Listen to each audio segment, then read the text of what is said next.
Solo un nombre como Henri Polly Toivonen podría descender de la denominada familia más rápida de Finlandia. Hoy en día, para un servidor, Henri Toivonen es considerado uno de los pilotos más valientes, más rápidos y más prolíficos de todos los tiempos.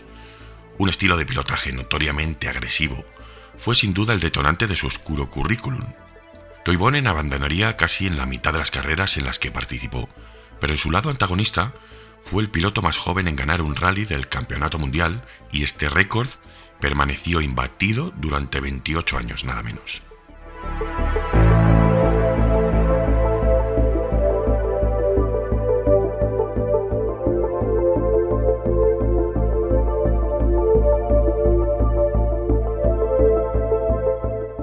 El pilotaje estaba ya implantado en la familia.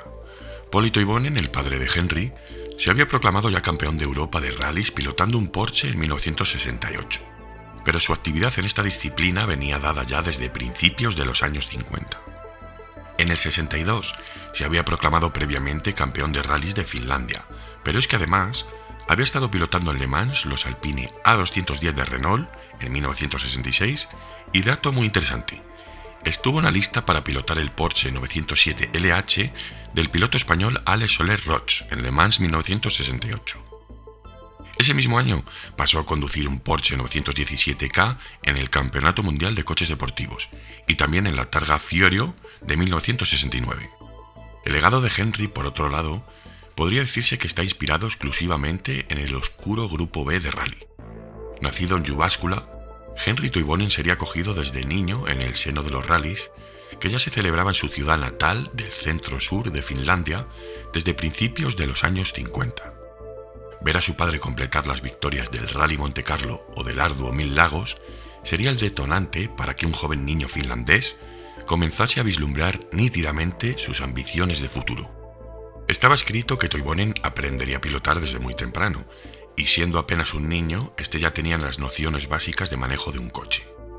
Pero irónicamente el finlandés no comenzaría a madurar su carrera profesional sobre la disciplina de los rallies, sino que lo haría en los autódromos cerrados. Como es un habitual, los karts también sirvieron como trampolín para que Henri Toivonen diese el siguiente paso, ganar la Copa Finlandesa de Turismos y en 1977 continuar su carrera en la Fórmula V. Esta era una categoría basada en livianos monoplazas propulsados todos ellos por el motor del Volkswagen Escarabajo. Henri volvió a ganar el campeonato nacional y además se llevaría a su vitrina una victoria del europeo. En este punto, aunque Henri Toivonen ya era un conductor profesional, la legislación finlandesa impedía que los menores de 19 años superasen las velocidades de 80 km/h, lo que incluía también las carreras profesionales. De este modo, Toivonen se vio obligado a esperar hasta cumplir los 19 y en 1975 pudo debutar por fin en los rallies profesionales. Por supuesto, lo haría en el Mil Lagos, en su casa, como equipo privado y con Antero Lindqvist como copiloto. La montura, un Simca Rally 2.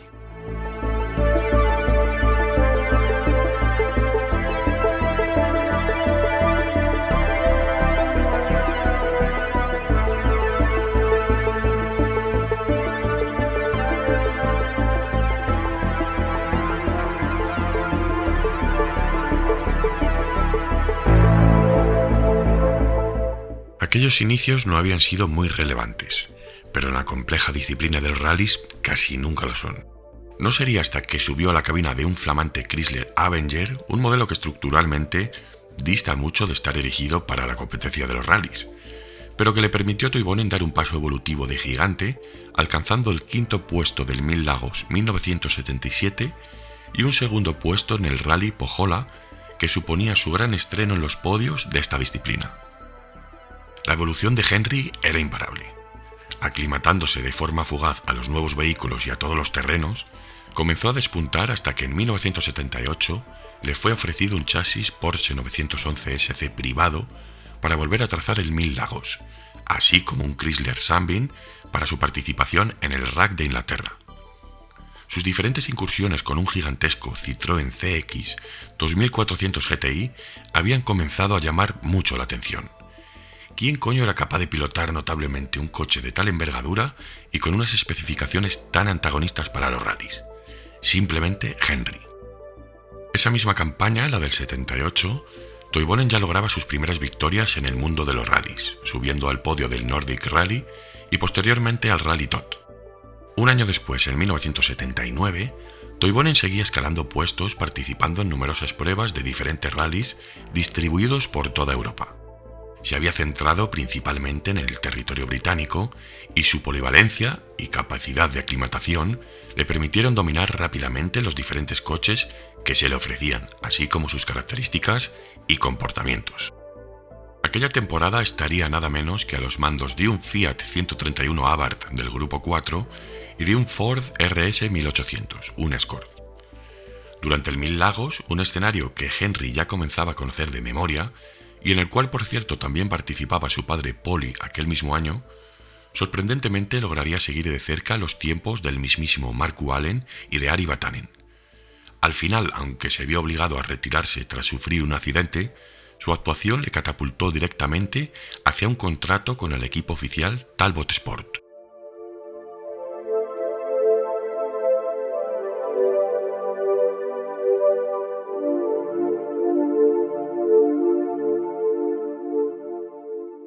En 1980 se presentaría como la primera temporada de Toivonen con un volante oficial.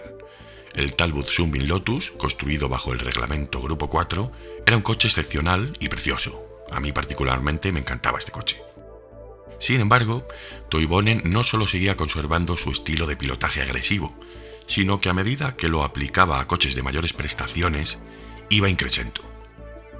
De este modo, aunque una joven promesa finlandesa estaba deleitando al mundo de los rallies con ritmos vertiginosos, su indómita agresividad al volante provocaba sus constantes retiradas. En el 90% de los casos, esto se producía por accidentes, y el otro 10% suponía la rotura de motores, si bien el pie derecho de Henry fácilmente era de los más pesados de aquella etapa. La coronación de Toivonen como el nuevo futuro de los rallies se produjo durante el RAC de 1980. De este modo, con 24 años, el as de los rallies se convertía en el piloto más joven que lograría subir al centro del podio durante un evento del Mundial.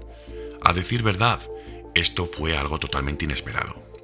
Su compatriota Hannu Mikkola era el actual subcampeón del mundo, y el Ford RS 1800, sumado a la profusa experiencia del propio Mikkola, le hacían prácticamente un rival imbatible. Así lo declaró el propio Henry durante una entrevista previa concedida a la revista Autosport. A pesar de sus dudas, Toivonen lograba finalizar el rally con una ventaja de 4 segundos sobre Hannu Mikkola. Y así, continuando con su propia estela de evolución y éxito, Toivonen reclamó su posición en el Mundial de Rallys, ahora con Fred Gallagher como copiloto y con Guy Frecklin como compañero de equipo. La actuación de sendos pilotos durante la temporada 81 terminó por otorgarle a Talbot el título de constructores de aquel año, a pesar de que los recién estrenados Audi 4 se habían presentado mucho más competitivos que el ya veterano Sunbeam.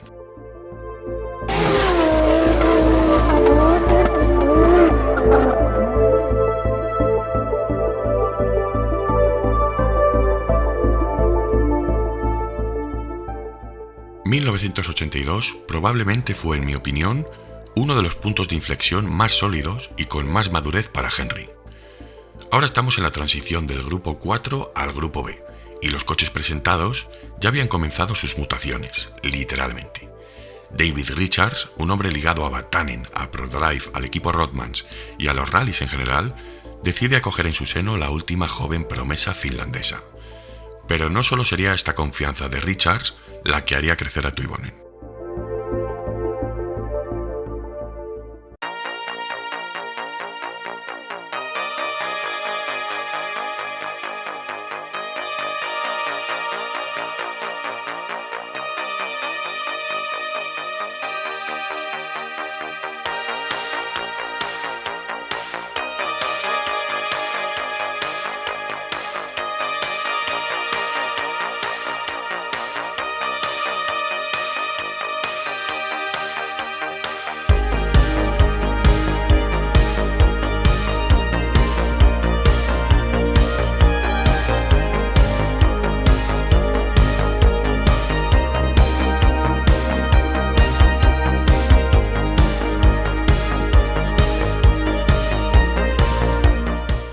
este tenía como compañeros de equipo al campeón del mundo Ari Vatanen, nada menos, a otro peso pesado de la época, Walter Roll, y para más INRI, a Jimmy McRae, padre de la gran leyenda de los rallies, Colin McRae.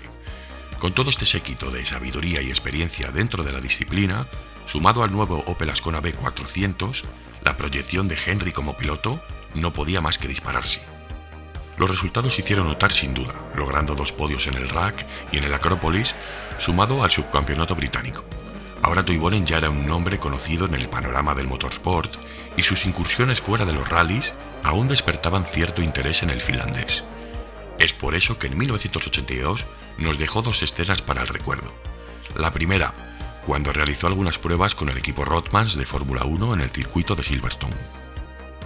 Los lazos directos del equipo con la división de rally permitieron que Toivonen pilotara el March 821 que estaba destinado a aquella temporada de Fórmula 1. Por cierto, en este equipo y ese mismo año también corrió el español Emilio de Villota en los grandes premios de Spa y de Zandvoort. Durante la prueba, Henry le sacó 1,4 segundos al piloto oficial de March allí presente, el brasileño Raúl Boesel. La segunda intervención de Toivonen fuera de los rallies sería en la Fórmula 3, pilotando un RAL Toyota RT3 de 1979 y obteniendo un 4º puesto durante la ronda celebrada en Traxton. Casi al final del año, Henry hizo una de las participaciones más sorprendentes de su carrera, en mi opinión. Ahora viajaría a Italia para hacer 2 incursiones épicas. Correría tanto en Imola como en Mugello a bordo de un Porsche 956 del Grupo C, con motivo del Campeonato Mundial de Coches Deportivos. La unidad en concreto era un chasis de Richard Joy Racing, un coche muy conocido por su librea Canon, esta vez con el gran Derek Bell y Jonathan Palmer como compañeros. En este caso, obtendría un 3er y un 4º puesto respectivamente.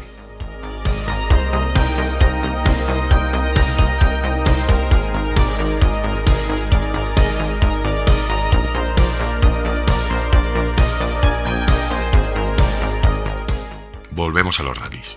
Ciertamente el Ascona 400 Grupo B era un coche que había nacido descolgado potencialmente del resto de modelos de la categoría, en especial de los grandes colosos como Lancia o Audi. Es por eso que pronto se dio la llegada del Manta 400 Grupo B al equipo, que aunque era más potente y competitivo, seguía siendo un concepto insuficiente para las disparadas evoluciones que venía presentando la categoría.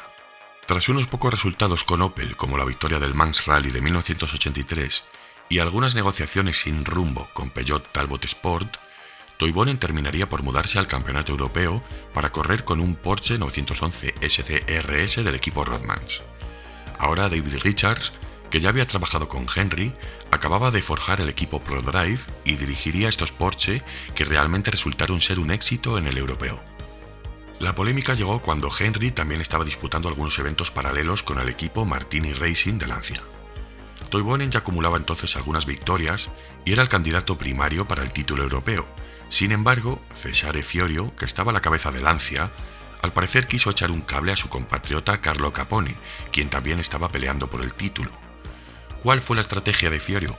Pues intentar alejar a Toivonen del europeo, reclamándole para más participaciones con Lancia en el campeonato mundial. Al final no hicieron falta las artimañas, ya que Henry sufrió una lesión y estuvo varias semanas fuera de pista. Así, el campeonato se fue para Capone y Henry se vio segundo finalmente. Para 1985, Toivonen firmaría un contrato a tiempo completo para Lancia. Lo más duro de aquella temporada sería la pérdida de la estrella Attilio Bettega, quien perdería la vida durante un fatal accidente en el Rally Tour de Corse. Además, Henry sufriría un accidente durante el Costa Esmeralda que le dejaría lesiones en 3 vértebras, manteniéndole fuera de la competición hasta agosto.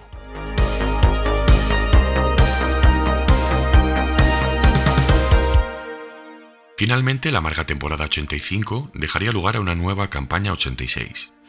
El 037, un coche excepcional, pero que ya se veía incapaz frente a la tracción 4, sería sustituido por el Delta S4, que durante su estreno en el evento final de la temporada 85, el RAC, el equipo hizo un doblete con Toivonen y Markku Alén ocupando los 2 primeros puestos respectivamente.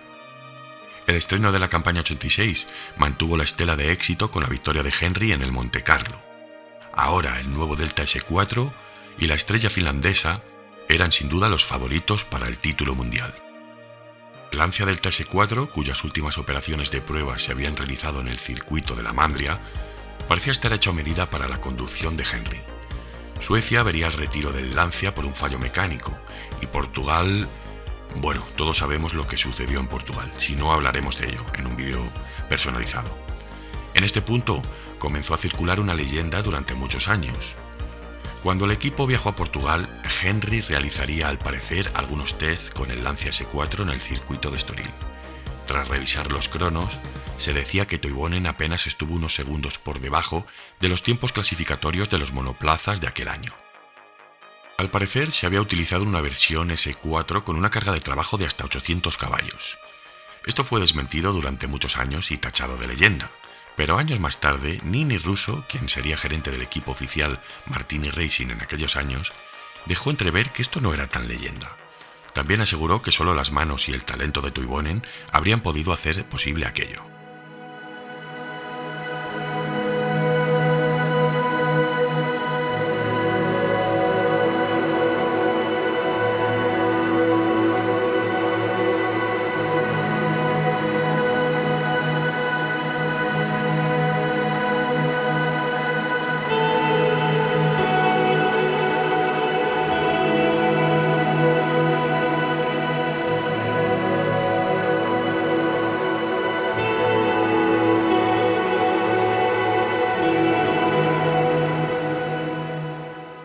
El viernes 2 de mayo llegaría el desastre. Durante la etapa 18, a lo largo del kilómetro 7, el Delta S4 de Toivonen y de Sergio Cresto sufre un accidente fatal en una curva que no se presentaba con dificultades ni mucho menos. Sospechosamente el coche se salió de pista, cayó sobre el terraplén e impactó contra los árboles del sendero. El conjunto se incendió al instante y tampoco hubo testigos que definieran lo sucedido aquel día. Simplemente a escasos kilómetros, algunos aficionados pudieron escuchar un estruendo y tras él una gran bola de fuego. Después las ráfagas de humo. A lo largo de los años han circulado innumerables teorías, algunas factibles y otras dignas de un guión de película de serie B. Al parecer, en algún momento del impacto, el depósito de combustible fue perforado hasta que éste entró en contacto con alguna de las partes calientes de la mecánica, provocando el incendio. Se esclareció que el propio tanque de combustible estaba alojado en una posición de dudosa seguridad, justo debajo de los asientos de los pilotos, y también se reza que las planchas protectoras habían sido retiradas por el equipo en aras de recortar algunos kilos al conjunto. Hipótesis, repito, pero ahí están. Lo que sí es un hecho es que aquel día Henry no estaba en buenas condiciones de salud. Había estado con fiebre a causa de una gripe y mostraba algunos signos de fatiga, además de que también se resalta el arrastre de la lesión cervical del Costa Esmeralda del 85 que ya hemos mencionado. Otra de las leyendas más recurrentes habla sobre la causa de la muerte de los pilotos. Sergio Cresto recibió el impacto de lleno, de manera que es posible que falleciera en el acto, o que al menos perdiera el conocimiento, ya que su cuerpo fue encontrado dentro del vehículo. Sin embargo, Henry Toivonen fue encontrado por el propio Viasion tendido fuera del coche.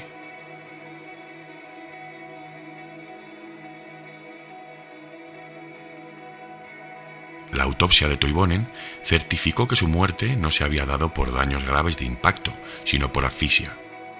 Las pruebas revelarían que sus pulmones estaban calcinados, pero también esclarecen de este modo que Henry permanecía con vida tras el accidente y que salió del vehículo por su propio pie. Otro dato de vital importancia y del que no hay explicación alguna del por qué no ha tenido más difusión es que el propio Henry le había confesado a algunas personas cercanas que el Delta S4 presentaba un problema grave de frenos. Al parecer, el sistema se quedaba sin presión y se veía inmerso en un fallo total, algo catastrófico a cualquier velocidad. Esto puede explicar el por qué un piloto experimentado como Toivonen perdió el control en una curva tan mediocre en la que ni siquiera circulaba a velocidades extremas.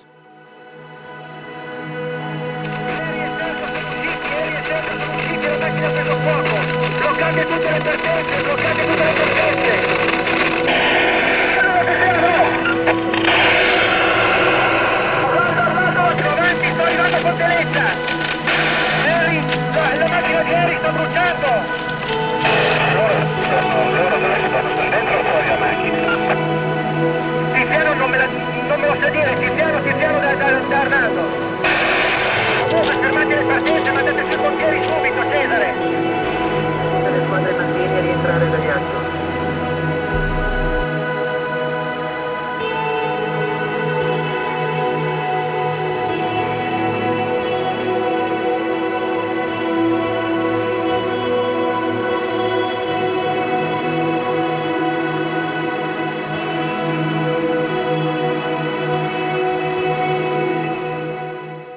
Bueno, todo lo demás que podamos añadir a raíz de aquí son conjeturas, igual que muchas cosas de las que hemos expuesto, pero no merece la pena porque jamás sabremos lo que ocurrió aquel día. Solo nos queda el recuerdo y nada, rendir homenaje a nuestros héroes. Espero que hayáis disfrutado. Es un vídeo que me habéis pedido mucho en el canal. Henry siempre está presente en el motorsport y tiene millones y millones de aficionados, y yo el primero. Henry está en mi top 5 de pilotos favoritos de toda la historia, de todas las disciplinas, en mi top 5. ¿Qué más decir? Era un vídeo que tenía muchas ganas de hacer, la verdad, pero que sinceramente me acojonaba. Me acojonaba por el respeto que yo le tengo a Henry. Puedo decir hoy en día que Toivonen es, como lo digo, es uno de los culpables, entre comillas, de que yo me dedique a esto y de que yo tenga esta pasión por el automóvil y por el motorsport. Así que solo darle las gracias.